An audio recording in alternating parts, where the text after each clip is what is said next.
Hey guys, before we begin with today's video, I want to actually give a quick disclaimer. I do believe there's a good bit of room for nuance in this conversation, and so I want to give that nuance straight up. Firstly, I think in the West, we have religious freedom, so if you want to worship Allah, that's fine. I see no issue with that, and I see no reason to ban that practice. However, there are many teachings in the Quran and in the Hadiths, which we'll get into, that are incompatible with Western culture. Whether it's just straight up illegal, or just something we generally would not view as moral or would have a certain, how would you say, like, we'd look at it a little sideways. And it's generally for good reason. I'm not always one to back that sort of view upon other people, but there are things that we have that view with. Sorry, the chair squeaks. I apologize.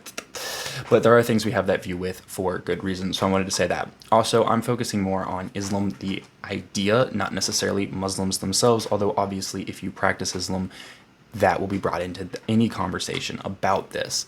And so with that, I do want to say that it's not all Muslims. I know how that kind of sounds with the way we say that about all sorts of groups, but there are plenty of people who worship Allah and who are Muslims who do not do these sorts of things or do not necessarily endorse these sorts of things. Although I feel like in recent years, particularly with the influx of migration from the Middle East of Muslims into the West, we've seen an uptick in people who do practice and do these sorts of things and bring these sorts of things to our countries and to the West. And so, and I've talked about this some, if you go watch my Boiling Point UK video that have come up because of this immigration. And so I wanted to give that sort of disclaimer to make it clear where I'm coming from with this, because this is definitely going to be a touchy video. And with that out of the way, let's just get into the opening edit. I think you guys are going to like this one. I enjoyed making this one. My editor, I make it and she reviews my work. She liked this one, which she didn't like the last one all the way, but she was really happy with this one. So here's that.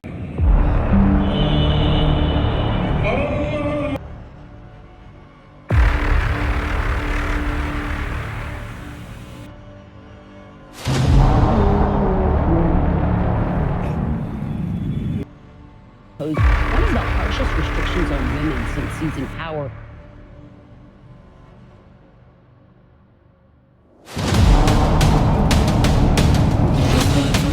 The latest ISIS video Christians in the Middle East. You will not have safety, even in your dreams, until you embrace Islam. Sure.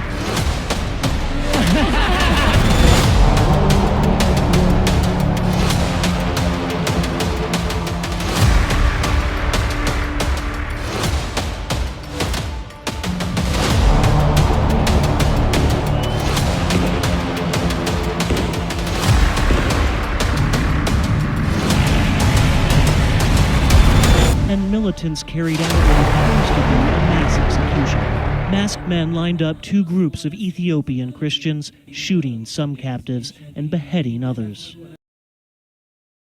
I see no better place to start this than where it all began, the Middle East in the 7th century AD with a man named Muhammad. Now, Muhammad lived in this city called Mecca, and he went to a cave outside of the city where he claimed to have visions from the angel Gabriel. Now, that is actually a contested claim. Some Christians, well, not some Christians, Christians generally claim that he saw a demon, and even some Muslims sort of denote the fact that in the Quran, the descriptions of demonic entities is more similar to what Muhammad claimed he saw than to a description of an angel. So it's a little bit contested if he actually saw the angel Gabriel. If you even, you might be watching this and you don't believe in angels at all, in which case you think he was just schizophrenic. Hello and welcome to Schizophrenic Jeopardy! Which, I mean, as we go through this, he very well might have been. So that's how that generally got started. So he goes to this cave and he gets the vision and he comes back to Mecca. And while he's in Mecca, he sort of comes into conflict with the government structure of Mecca at the time. And this becomes really important in a minute. And I'm going to give you a quick breakdown on what Mecca looked like in the 7th century AD. So Mecca was kind of as close as you were going to get to a free city at that time. They had a very diverse religious and ethnic population. They had what would be known as like a, let's say, oligarchic patriarchal republic. Sorry, I cannot seem to speak today. And so what that basically means is the men Hey, dude, man. I'm a dude, man. from the merchant class were the pool that you could vote out of to represent you. And so you could vote for any merchant class male to represent you, and that's what they would do. That, not a perfect system, but definitely a precursor to the more, shall we say, open democratic systems that we see later on. All of this was due to the fact that Mecca was a trade hub. Very heavy port. You had all sorts of trade coming in and out of Mecca, very trade centralized economy, and it allowed it to sort of flourish in this way because you had people coming from all over the world bringing in all sorts of ideas, all sorts of goods and services. That's why you ended up with this really diverse population, and that's why the merchant class was the class that the oligarchy was made up of. So that's what Mecca looked like at the time. And now you have Muhammad, who's sort of come up with this religion, whether it's, like I said, from a vision of an angel, demon, or just a schizophrenic episode. He's come up with this religion, and he's coming into the city now, the city that he's lived in his whole life, and he is trying to overthrow the system, put in a more theocratic system, a more rigid system, enforcing one religion, sort of having a certain level of ethnic superiority. He's really trying to overthrow and overhaul the system, and they're not having it. They run him out of town. They say, "Get out of here, buddy." And that's what he and the followers that he amasses end up doing. And they go to this town called Yathrib. This was a Jewish town at the time. They later will rename Yathrib Medina because, yeah. So they stay in Yathrib for a little while, and then while they're there, they kind of just gather up resources. And then they go back to Mecca, and they take Mecca by force. If you're thinking the name Mecca sounds familiar, it's considered the holiest city in the religion of Islam. And this does set a pretty good precursor for the way Islamic history will develop over the years. To sort of give you an idea of that, there's an argument currently circulating in both the economic sphere and the historical sphere that it's potential that the spread of Islam, not the fall of the Western Roman Empire, is what triggered the Dark Ages. So that should give you an idea of the sort of history we're talking about. I am going to read off a few that I think are important dates when it comes to the history of Islam and sort of paints this picture even more broadly. So in 632 AD, the first Caliph Abu Bakr, I'm sorry, I have dyslexia. These are Arabic names in Arabic because we're going to get into verses of the Quran where I'm trying to read those names too. I'm probably going to mess some of these up, and I apologize in advance. But the first Caliph Abu Bakr, and he's the reason why there's a split between Sunnis and Shiite. I've been corrected on this 1,000 times, but I don't care. Shiite Muslims. This split really came because of the lineage for the caliph. The Sunnis backed one lineage and the Shiite backed another. In 635 AD, Syria, Mesopotamia, and Damascus all have fallen underneath Islamic rule. In 638, Islam enters Jerusalem. In 640, assassinations for the position of the caliph begin with Caliph Umar and Caliph Uthman. 651, the Sassanian Empire collapses underneath Islamic aggression and expansion. And then in 1300, the caliph system leads to the founding of the Ottoman Empire. And we're going to end our history there because I'm not going to spend a whole video talking about Islamic history. I just want to sort of give you an idea of just how imperialist, expansionist, and aggressive Islam was at the time. Before we go even further, there's actually another thing I meant to add in the earlier disclaimers. I don't talk a lot about, so I would say, church history, the Christian church. Biblical church history is absolutely nothing like medieval church history. And generally when I do discuss medieval church history, I'm talking about the culture of the West prior to that. And again, not a perfect system. But even underneath that system, we do not see the level of violence we see underneath the Islamic system. Even the Crusades were a reactionary movement. There was no oppression for Islam. That is a very common argument that you hear. Well, Islam was oppressed. That's why they were violent. People were hurting them. The really only first oppression you see is Muhammad being kicked out of Mecca for trying to overthrow a free city and install a theocratic regime. Those words didn't exist back then, those ideas didn't exist back then, but that's essentially what was happening, and that is why he was removed from Mecca. Okay, so that was one other disclaimer and thing I felt like I wanted to mention real quick. Now, I want to talk about the difference between the Sunnis and Shiite Muslims because this is something that people put a lot of emphasis on, and at the end of the day, I honestly don't think it matters that much. The reason I don't correct or really care about correcting Shiite Muslims is because they're generally the Muslims that make up groups that make up terrorist organizations. But again, that's not a solid rule of thumb. You will have Sunnist Muslims or other factions of Muslims making up these groups as well.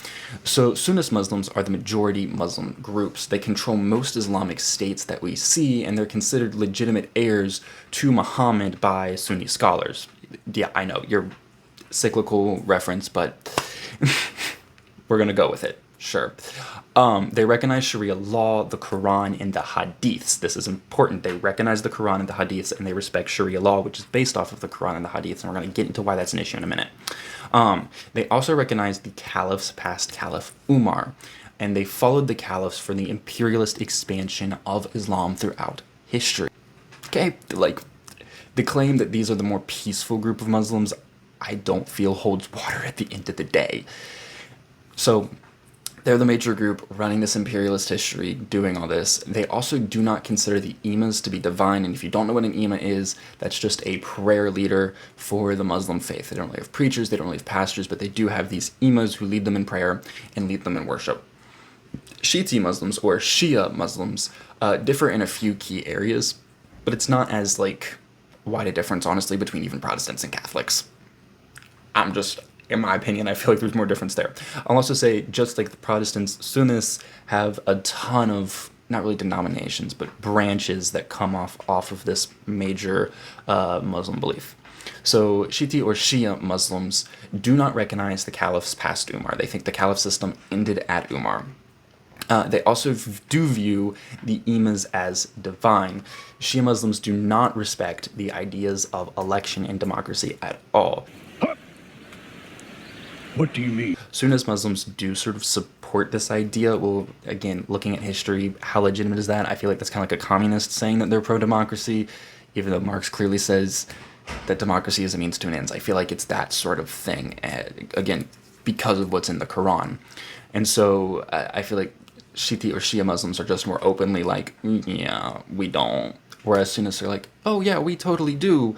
We'll just never act like we do. I feel like the differences here are just semantical in so many areas.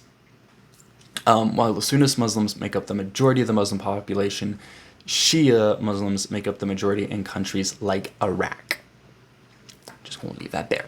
Alright, now I keep saying we were going to get to stuff, so we're going to actually talk about the verses in the Quran that I personally find a little eyebrow-raising, a little concerning. Side-eye. Criminal offensive side-eye. And that are generally practiced out underneath things like Sharia law. Actually, hold up. Sorry, my bookshelf's right here. This bad boy. Actually, I accidentally picked up a second book with it. Irony of ironies. The green and the red.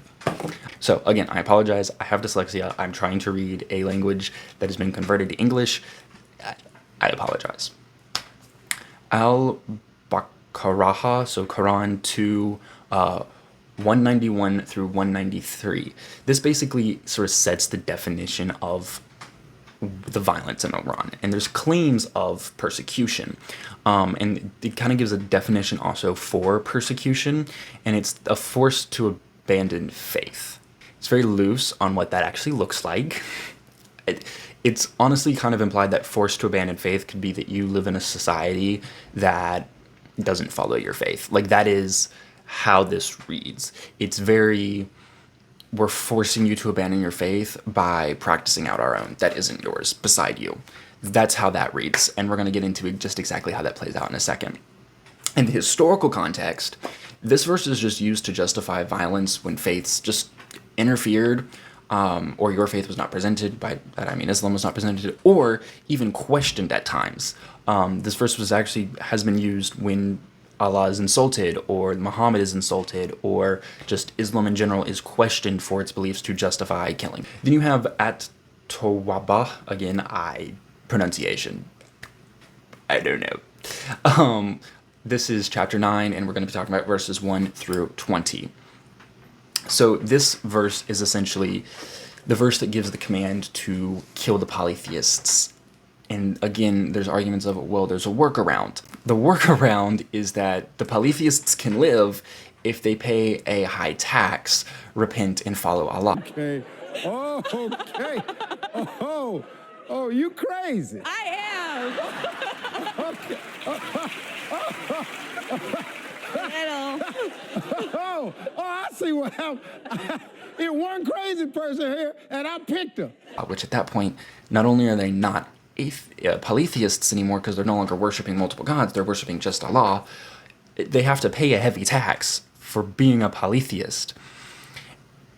Again, when you hear of things that happen in the Bible, when you hear of Christians doing things in the medieval era that are kind of insane, there isn't justification for these things. I said when you hear things that happen in the Bible, didn't I? I apologize. I meant when you hear things that happen in Christian history aren't endorsed by the Bible. I apologize. That's on me. But these things aren't endorsed by the Bible. And so when you hear these things, you can kind of go, well, that's not really Christianity. But when these things happen with Muslims, it's in the book. It's right here. In my opinion, that kind of makes it a little hard to like justify, in the sense of like, oh, well, we're not actually like that. But you are, though.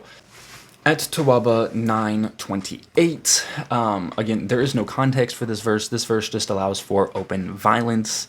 And then you have Al-Baraka 2:44. Again, no context, just violence. And next you have Ali Imran, and this is chapter 3, verses 150 through 158. This sort of lays out the mentality of warfare and sort of the development we've seen with jihad, with essentially like suicide bombings and stuff like that. I don't know how many of these words I can say on YouTube. But it lays out this idea of kill or die a martyr. That's kind of it. It's like, these are your options. You kill in the name of Allah, you continue this progression, this force, or die a martyr. Like, it's not, oh, well, you can just die, Pete. No, it's you kill and live, or you kill and die a martyr. Allah Anafal, chapter 8, verses 12 through 20 is the same concept. I was able to find a total of 39 verses in the Quran that endorse violent behavior, and verses that just blatantly describe violent behavior. And this isn't even getting the hadiths, where you have stories of Muhammad killing apostates and going to war without any provocation, just expanding and expanding the Islamic empire, the Islamic regime.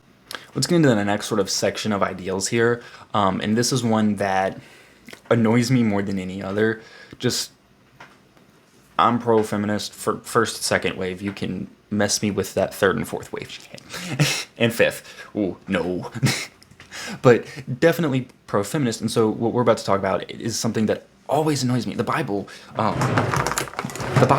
is considered a very pro-feminist book by most scholars because it has this idea of different but equal. It brings the two genders together. No. Not at all. So, An-Nisa 4, so chapter 4, verse 34, this basically allows for wife beating. Again, there's apologists that will argue about this and tell you it doesn't. The Arabic word used translates to strike. There's people that will say it means strike gently or softly or blah, blah, blah. Again, one, it doesn't matter if it's gentle or not. Why are you hitting your wife? This kind of behavior is never tolerated in Barakwa. You shout like that, they put you in jail right away. No trial, no nothing. Crazy idea, I know, but we probably shouldn't do that. And it allows this if she disobeys you. It's not like, again, they use this as justification, like, well, she's supposed to listen to you. Sir. No. Just no. And so just all the apologists for this verse, it just doesn't make sense to me. Sad, which is chapter 38, verse 44, also justifies wife beating. So they don't just do this once, they do this multiple times. Al-Ahzab, which is chapter 33, verse 59, is another verse that allows for sort of the oppression of women. This is more for covering, though, and the implication of this verse basically is women, cover yourself to protect yourself from the lust of men.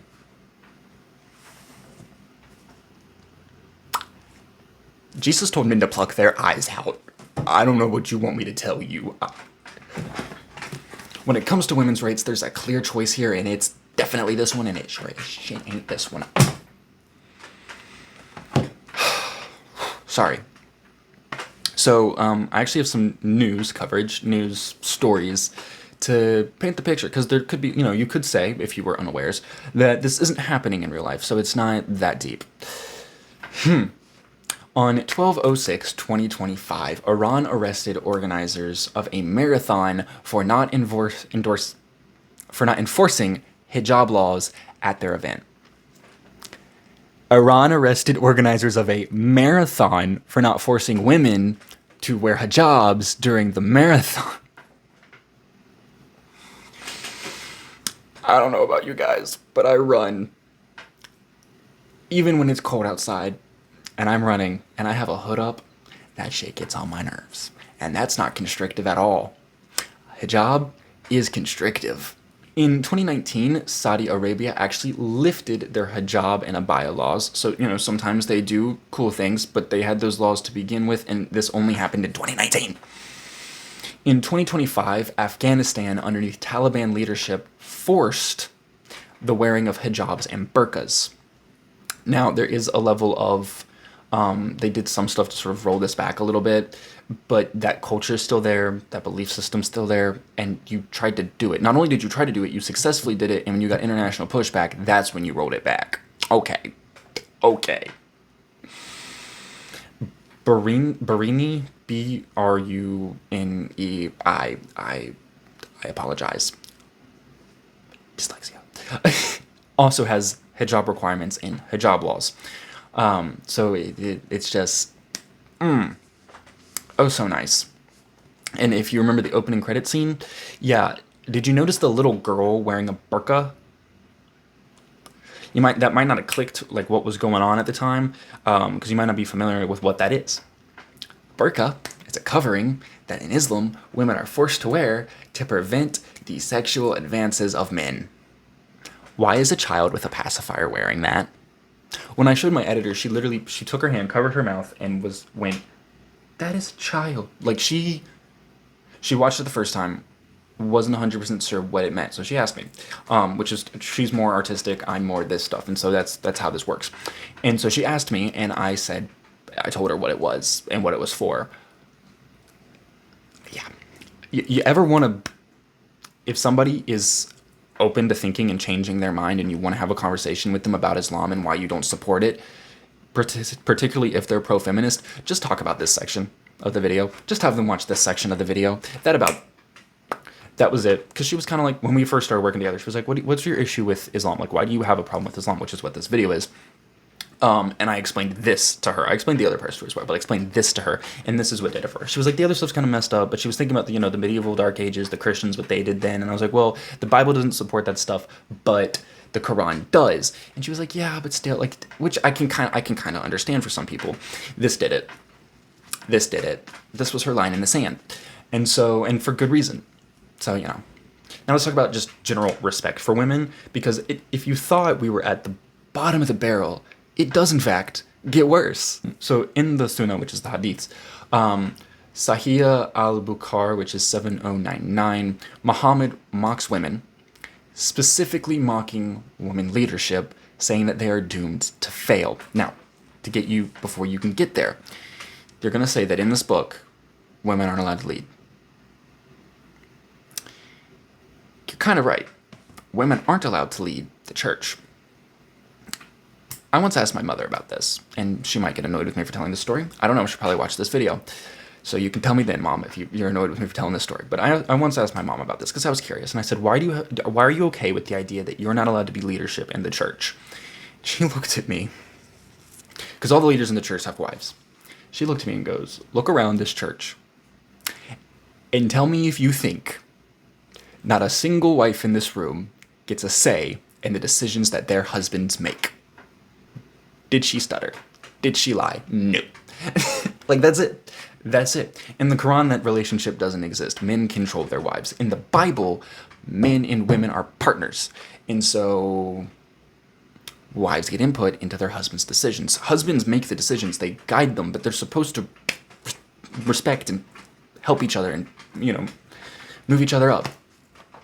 In the Bible, not in the Quran, no. And so that's sort of what she said. But then also in the Bible, you do see women leading nations. There's no issue with women being heads of state. Muhammad's mocking women as heads of state, saying that they will fail. because they're women. No other reason, just because they're women. Isa, which is chapter 4, and then verse 11, denies women equal inheritance explicitly. And actually, it starts off kind of bad for the man's daughters, kind of rough for the man's mother. It's horrible for the man's wife. And none of it's equal. The sons get the most. It actually says sons get double or 2 of a woman's portion. What? So it's so explicitly unfair that they're actually using it as the count and saying that the sons get double of that, or at least it does in my translation here. I didn't go and fully translate that verse from the original Arabic, so another translation could maybe not say woman's or something different, but that is what it roughly translates to. Now let's talk about Aisha. And, this honestly, I'm about to go downhill in Crash Outville, so this is probably a good place to start. Are you kidding? That's unfair. She made those. I need to calm down. Everything's fine. Amanda. I'm an adult. You can argue this all you want, and I will be citing 3 hadiths, and maybe a verse of the Quran to sort of give context. Muhammad married Aisha when she was 6. He consummated the marriage when she was 9. In Islam, the age of sex or the age of consummation is whenever a girl has their first period. For that era, that was around 12. That's still way too young. And you can marry them at any age. We're not even going to talk about the...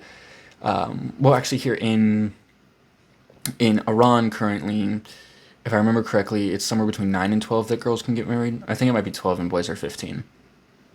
Anyways, verses. So in the hadiths, you have 6130 and 5134, and then you have chapter 65, verse 4, all backing up this behavior. All backing it up. Those 2 hadith verses are narrated by Aisha herself, confirming this. Slavery and the allocation for slavery. I don't think it's any mystery to anyone that Islam allows for slaves. However, did you know that they allowed for the rape of slaves? Actually, slaves are considered a loophole in all sexual law. And so, whilst rape may be banned in the Quran because of this, slaves are considered this loophole. Like, you can have sex with them while you're married, you can have sex with them, if you're not married. Whatever the sexual law is, you can break it with a slave. I'm not kidding. That is what it says. That is what the guidance is given in the Quran. That it is how it is laid out. And so the argument that was given to me for this is that, well, it's not rape because slaves can consent. Abby, what are you doing? I'm filing a police report. That's not how consent works. And then the slave, they have to do what you tell them. They don't have the ability to consent. That is coercive control to the extreme. We're not going to crash out. We're not going to crash out. And I'm going to give you 2 verses. I'm giving up on reading the Arabic names. I'm just going to give you the chapter and verse number. So you have chapter 23, verses 1 through 7, and then chapter 4, verse 24, that allow for this behavior. Now let's talk about, well, maybe Muhammad didn't set that example. Okay, maybe Muhammad didn't set that example. So you can't, a true Muslim wouldn't do that because Muhammad didn't. He did. He owned and raped them. Again, I don't know if I can say that word on YouTube, but I'm going to, because that's what he did.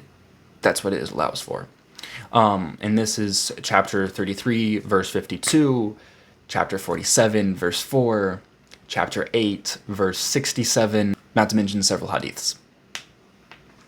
Now we get into something a little more... I'm surprised I didn't crash out any more than I did. I'm also trying to be quiet because it's earlier in the morning and I have neighbors. So that's probably part of why I'm not. But I want to. I want to. Let's get into homosexuality when it comes to Islam. And of course, let's go ahead and deal with the Christian counter-argument here. Yes, there are many Christians who believe that the Bible does not allow for homosexuality. But nowhere in the Bible does it give permission to kill them. Not normal behavior by Christians. I mean, sometimes. And then it's pretty easy to go, where'd you get that? Because that ain't in here. Nope. However, with this, it does, and let's talk about it. So, chapter 24, verse 2, sort of gives this idea of allowing violence for sexual crimes. Later, homosexual is kind of laid out as this idea of a sexual crime. Again, if you did it with a slave, it wouldn't matter. But if you do it with a non-slave, oh, how dare you. I'm going to jail! Say whatever you want about the West. Say whatever you want about Romans. Say whatever you want about any of that. I just can't. I can't. This is insane. So, and again, I have stories, news stories, historical context. Yay! So, 2/1825, and Iman was executed for being a homosexual. Sorry, on 2/9/24, 13 men were ordered to death by a Sharia court for homosexuality. And I'm going to talk a little bit about some implications of these overall teachings in a second, but I'm going to give a thought on all this real quick. Hey, Queers for Palestine. hey, Pookies. Hey, Pookies. Come here. What are you doing? You do know Hamas endorses Syria. You do know Palestinians are the same Muslims that enforce this shit. I heard somebody the other day saying, well, because, what was it? Oh, somebody said, like, tell me how Hamas feels about queers, or tell me how Palestine feels about gay people, in response, in a retort to the Queers for Palestine movement. And they were like, oh, you can just take that and leave. Like, oh, so what, they'll go over there, like, Israel's blowing up, and, you know, all sorts of people. I hate to break it to you. But their death rate, compared to the number of missiles they've dropped, is abysmal. The Palestinian population actually went up. And I'm not saying that's a bad thing. I'm just saying that your argument in that sense does not hold water. The point still stands. Go to Palestine and see what happens to you. These people are not your friends. Just saying. Anyways, some overall implications of the teachings of the Quran and the Sunnah Hadiths. Compulsion to Islam is just the law of the religion. It's the law of the land. And they'll do this by the sword or by attacks. And they did both historically, repetitively, over and over and over again. There's no respect for women. I'm sorry. There's none. And it shows. Again, another story my mom might get mad at me for telling. I don't care. I kind of do a little bit. I'm sorry. But I'm very much so part Syrian on my mom's side. And my mom and my aunt kept my sister, cousins, and I away from a huge part of our family because of their origin. I'm pretty sure I'm 5th generation immigrant, but there's members of our family who are not 5th. They're much earlier than 5th. We're talking 2nd and 3rd. And whilst they are not Muslims and are not explicitly Arab either, because Arabs have this issue as well. That's actually why they're looked down upon by many Middle Eastern groups and cultures and religions, is because of Arab culture and their culture that does and supports these things. They're heavily looked down upon, but that's beside the point. My mother and my aunt kept my sister, cousins, and I away from these members of my family because they, one, did not want my sister or my cousin, one of which is female, to be harassed, to feel leered at, to feel jeered at, to feel objectified in that manner. They didn't want that because that is the culture of these men. That is the way they were. That is the way they behave. That is the behavior that my mother and aunt observed in them, and they did not want my female cousin and my female sister anywhere near them. And then they didn't want my male cousin and myself near them because they didn't want us to develop those behaviors. They didn't want us to be those sorts of men. I should also add that my mother and aunt are both very strongly Christian women. Strongly Christian women. So it's not just Islam or Muslims that have this issue. It is an issue in the Middle East, and it's not just Arabs that have this issue. This is a part of Middle Eastern culture, and this is why people push back against this stuff. And this is why there is such a outrage about it. I also want to talk about one other implication. You've heard about the skyrocketing rape cases in Europe, particularly in areas with heavy Middle Eastern immigration. And if you're watching my channel, that's why I'm saying you've heard about it, because I've talked about it a lot. And so with that, in jihad, this immigration is viewed as a conquest. And these women, these non-Muslim women, are prisoners of war, are polytheists to them, are blasphemers, are... I wouldn't say they're slaves because they've not explicitly taken them prisoner. However, these sexual laws can still be circumvented with all of these individuals because they are more than eligible to be their slaves. So if you want to tell me that the behavior of these men in these countries is not permitted by the Quran, it is. And there's Quranic teachings to back up what I just said. I went over a good number of them. And then lastly, my last big takeaway, you can marry children, which should just be, I'm sorry, pedophilia is disgusting. There's the door. You can leave. You can pack your things and leave. There's the door. There's the door, bitch! And I'd say you can go back to the Middle East if you want to behave that way, but it's looking like Israel ain't gonna take that, and it's looking like Iran is about to be joining them in that fight. So I don't know what to tell you, folks. I want to close off talking about the big bad of Islam, the thing that everybody talks about and people act like is, meh, whatever. Sharia.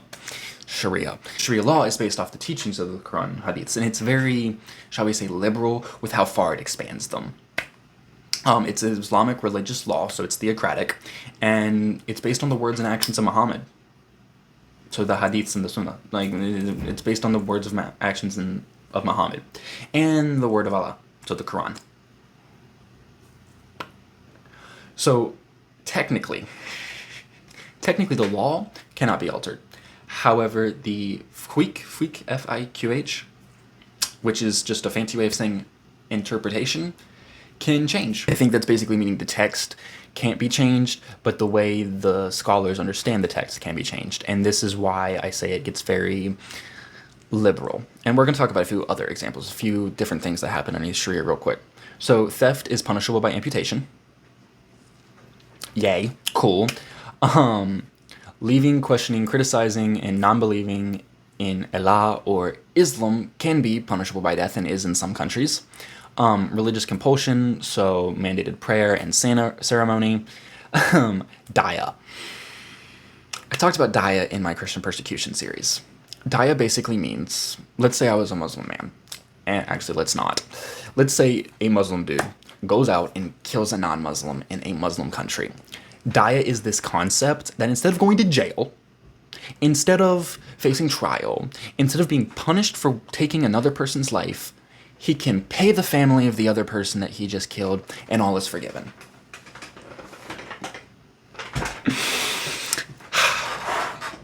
My Christian persecution series was talking about a country that had Daya. Daya was being practiced, and the Christians straight up rejected it. And it was socialized Daya, too. So instead of the individual who did the killing going and paying, no. The government took a collective tax, including from the Christians. It would pay the victim's family for the death of their family member with their own money. We're done talking about examples of that. I think the point is driven well home just how messed up this is. All right, countries with Sharia law. And this is not an exhaustive list. None of this has been exhausted. This video would be hours long if it was. Pakistan, Egypt, Iran, Saudi Arabia, Qatar, Somalia, the UK, but only for Muslims. Nigeria, the UAE, Iraq, Israel, only for Muslims. Kuwait, Kenya, only for Muslims. Afghanistan, yada, yada, yada. List just keeps going. I'm working on shorter videos, and so we're going to end this here. I covered everything I wanted to. I was going to go a little bit more in depth. Also, while I have just a little bit more time, shout out to the people of Iran. One, y'all have been in my comments, in my DMs, sending me information, telling me things about this. Thank you all for the support you've been showing my accounts, and of course I stand with you guys. And just a note on the pro-Palestine crowd, if you're wondering why they're not talking about this, that is because Hamas is funded by the Iranian regime, and they both have the same ideal values. And so if you were to push back against the Iranian regime, you'd have to be pushing back against Hamas, and Palestinians voted in Hamas and have helped Hamas carry out their war against Israel since October 7th. So that kind of sums up why the pro-Palestine crowd is not supporting the people of Iran. Also, you would have to admit, everything I just talked about in this video, because this is all shit Iran does. So there is that. And yeah, I'll leave that there. Let me know your thoughts in the comments. If you disagree with anything I said in the video, be respectful with it. If you disagree with a comment that you see, just be respectful with it. I don't care if you talk about it. Be respectful with it. But yeah, have a great rest of your day, everybody. And yeah, God bless you.